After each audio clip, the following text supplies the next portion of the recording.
صحابہ کرام علیہ رضوان کے بارے میں ہمارے یہاں بھی نعرہ لگایا جاتا ہے جنتی جنتی، تو کیا صحابہ بھی معصوم ہیں؟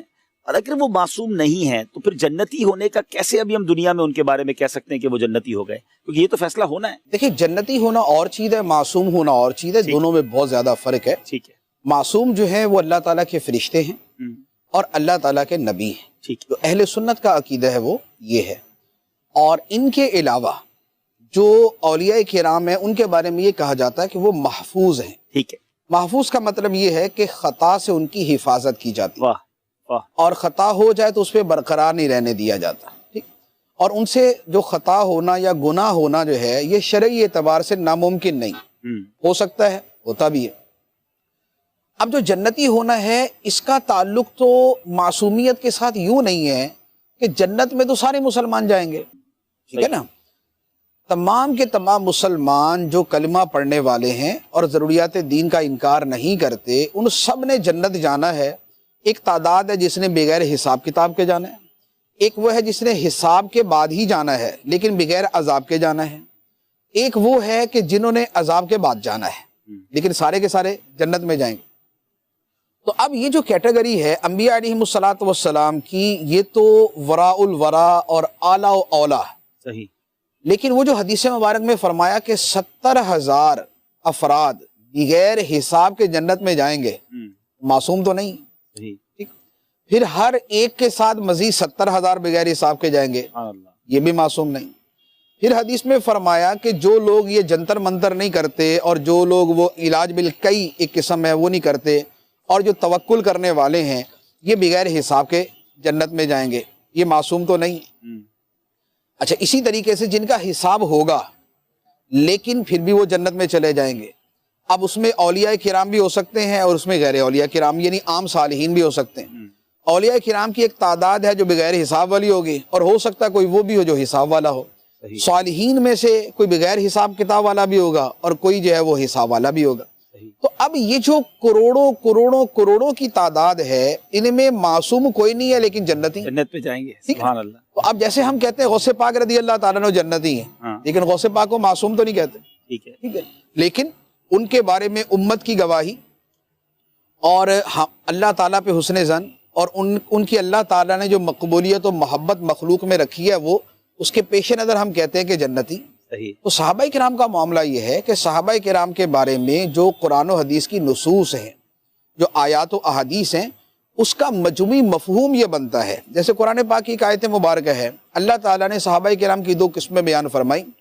فتح مکہ سے پہلے جنہوں نے راہ خدا میں مال خرچ کیا اور جہاد کیا، اور فتح مکہ کے بعد جنہوں نے مال خرچ کیا اور جہاد کیا، یہ قبل الفتح اور بعد الفتح، یہ وہ والے صحابہ کرام۔ ان کے بارے میں اللہ تعالیٰ نے ان کا دونوں گروہوں کا تذکرہ کرنے کے بعد فرمایا وَكُلًّا وَعَدَ اللَّهُ الْحُسْنَى، اور ان سب سے اللہ نے جنت کا وعدہ کر لیا۔ تو یہ وہ جو 2 صورتیں بنتی ہیں اور جس میں جملہ صحابہ کرام آ جاتے ہیں اور ان سب کے ساتھ وعدہ الہی ہے، اس وعدہ الہی پر اعتماد کرتے ہوئے ہم کہتے ہیں سارے جنتی۔ سبحان اللہ، سبحان اللہ۔ اب اس کو کئی اعتبار سے ہم کہہ سکتے ہیں۔ صحابہ کرام کے جیسے مختلف گروہ بنتے ہیں نا، جیسے ایک عشرہ مبشرہ، ان کو مبشرہ ہی اس لیے کہتے ہیں کہ ایک ہی حدیث میں ایک ہی مرتبہ میں ان کو جنت کی بشارت دی گئی، صحیح، مبشرہ بالجنہ، صحیح ہے، ٹھیک، خوشخبری ملی اس میں جن کو خوشخبری دی گئی۔ اچھا، اس کے بعد آ جاتے ہیں اصحاب بدر۔ اصحاب بدر کے بارے میں نبی پاک علیہ الصلوۃ والسلام نے فرمایا کہ اللہ تعالیٰ نے ان کے بارے میں فرمایا ہے کہ تم جو بھی کر لو میں نے تمہیں بخش دیا۔ بیسیکلی تو یہ جنت کی بشارت دنیا میں مل گئی۔ یہ 313 صحابہ کرام ہو گئے۔ اچھا، اسی طرح حسنین کریمین حضرت امام حسن حسین رضی اللہ تعالیٰ عنہ، نوجوانہ نے جنت کے سردار فرمایا۔ حضرت فاطمہ الزہرا رضی اللہ تعالیٰ عنہ کو جنت کی، جہان کی عورتوں کی سردار اور جنت کی خواتین کی سردار فرمایا۔ تو یہ ہو گئے۔ اچھا، اس کے بعد فرمایا 4 صحابہ کرام اور ہیں، فرمایا کہ 4 وہ ہیں کہ جنت ان کی مشتاق ہے۔ ہمیں جنت کا شوق ہے، جنت کو ان کا شوق ہے۔ اس میں مولا علی ہیں، حضرت مقداد ہیں، حضرت سلمان فارسی ہیں، حضرت ابو ذر غفاری، ٹھیک ہے، ایک روایت میں ایک صحابی اور ہیں۔ تو اب یہ وہ والی صحابہ کرام ہو گئے۔ اچھا، پھر ایک وہ ہیں جو صلح حدیبیہ کے موقع پر تھے، 1400 صحابہ کرام، 1400 صحابہ کرام جنہیں بیعت رضوان اہل بیت یا اہل بیت رضوان کہا جاتا ہے، ان کا اللہ تعالیٰ نے تذکرہ فرما کے فرمایا لقد رضی اللہ عن المؤمنین اذ یبایعونک تحت الشجرہ، واہ واہ واہ، اللہ راضی ہو گیا ان مومنوں سے جو درخت کے نیچے اے حبیب تمہارے ہاتھ پہ بیعت کر رہے تھے، واہ واہ واہ، اور فرمایا ان الذین یبایعونک انما یبایعون اللہ، بے شک وہ جو تمہارے ہاتھ پہ بیعت کر رہے تھے وہ خدا سے بیعت کر رہے تھے، اور ان کے ہاتھ پہ سرکار نے اپنا ہاتھ رکھا تھا تو رب نے فرمایا ید اللہ فوق ایدیہم، ان کے ہاتھوں پہ خدا کا ہاتھ اللہ کی شان کے مطابق۔ تو اب یہ وہ صحابہ کہ جن کے بارے میں بکرات و مرات بار بار تاکید کے ساتھ مختلف الفاظ، خدا ان سے راضی، خدا ان سے راضی، خدا ان سے راضی، یہ خدا سے بیعت کرنے والے ہیں، ان کے ہاتھوں پہ خدا کا ہاتھ ہے، تو اب بتائیے ان کے بارے میں کیا کہیں گے؟ جنتی نہیں کہیں گے؟ یہ جنتی، یہ جنتی نہیں ہے تو پھر کون ہے؟ اگر یہ جنتی نہیں ہے تو پھر پیچھے کیا بچتے ہیں؟ یہ ہو گئے۔